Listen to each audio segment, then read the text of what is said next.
সকালে আমি ভাইতে গেলাম, তো দেখছি ভাঙলাম, তখন বাটিতে ভাঙলাম, তখন দেখছি এই সাপের ছাটা বেরোলো।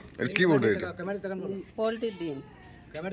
তো কখন ভাঙতে গেলে? এই সকালে 7টার সময়। কোথায় নিয়ে এসেছিলে? ওই দোকানে নিয়ে এসছে, এবার কোথায় নিয়ে এসছে আমি জানি না, এবার কাজে গেছে, সন্ধ্যায় আসুক তখন জিজ্ঞেস করবো কার দোকানে এনেছে। তো এটা কিভাবে বুঝলেন যে এটা সাপ? ওই বাটিতে যখনই ঢাললাম তখন ওই লম্বা মতন বেরোলো, তখন ওই যে আউট করলাম কি এটা সাপ বটে। আচ্ছা, এই যে পোলট্রির ডিমে যে সাপ বেরোচ্ছে, কতটা আতঙ্কের মধ্যে রয়েছেন? প্রচুর আতঙ্কের মধ্যে রয়েছে।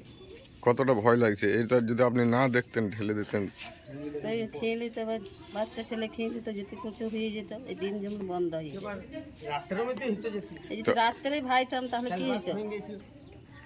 আচ্ছা, আপনি কি বলতে চাইছেন, মানে কি বলতে চাইছেন যে এবার ডিম খেতে গেলে সবাইকে কি বলতে চাইছেন, যে দেখে খাবেন? আগে ঢেলে দেখবেন তারপর খাবেন? আগে ঢেলে দেখবেন তারপরে খাবেন। আপনার নাম? মালা দিদি। সকালে আমরা যখন আসি তখন হঠাৎ আমাদের খবর দেয় যে ছেলেটার জন্য আমি রান্না করতে যাচ্ছিলাম, তখন আমি যখন ডিমটা ভাঙি তার মধ্যে সাপ বের হয়। তো এখানে আমরা সবাই খুব আতঙ্কে আছি যে যদি যেটা একটা গরিব মানুষের পুষ্টিকর খাবার পোলট্রির ডিম, তার মধ্যেও যদি এইসব সাপ বা এইসব জিনিস হয়, কীটপতঙ্গ যদি বের হয়, তাহলে মানুষ আর কী নিয়ে খেয়ে বেঁচে রবে। তাই এটা আমরা চাইছি যে সব ফার্ম থেকে ডিমগুলো আসছে যাতে সরকারভাবে ভেরিফাই করে ডিম পাবলিককে দেওয়া হয়, সেটাই আমরা একটু অনুরোধ জানাবো। আমরা খুব এখন আতঙ্কের মধ্যে বাস করছি।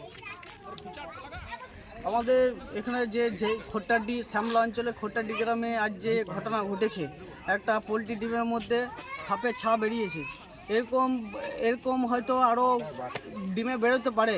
তাই আমি পাবলিককে আমাদের অনুরোধ করব, যখন ডিম খাওয়া হবে তখন যাতে ভেঙে দেখে খাওয়া হয়, না হলে মানুষ অসুস্থ হতে পারে। আপনার নাম? আমার নাম সোমনাথ মন্ডল।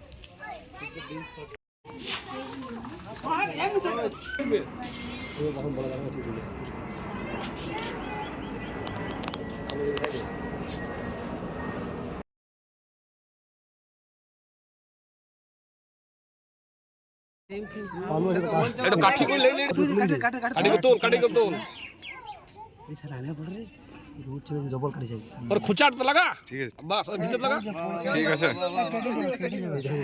ए झिलो এই হলো आज झुले जाओ ঠিক ঠিক, থাক থাক। ঠিক করছে বাহ ঠিক আছে ছাড়ো। এই যে লোন আছে না, এটা সাম হচ্ছে তো একটু দেখো মুখ তো সাপই পড়ে দাও। হ্যাঁ গো সাম বেড়ে मां बो साल का हनी तो हनी साला मुखे होचे ভালো আছে এটা কাঠি কই ले ले काटी को तोल এই স্যার আনে পড় রে रोड चले डबल काटी जाए और खुचाट तो लगा ঠিক আছে, बस और भीतर लगा ঠিক আছে, এই হলো आज झुले जाओ ঠিক ঠিক, থাক থাক।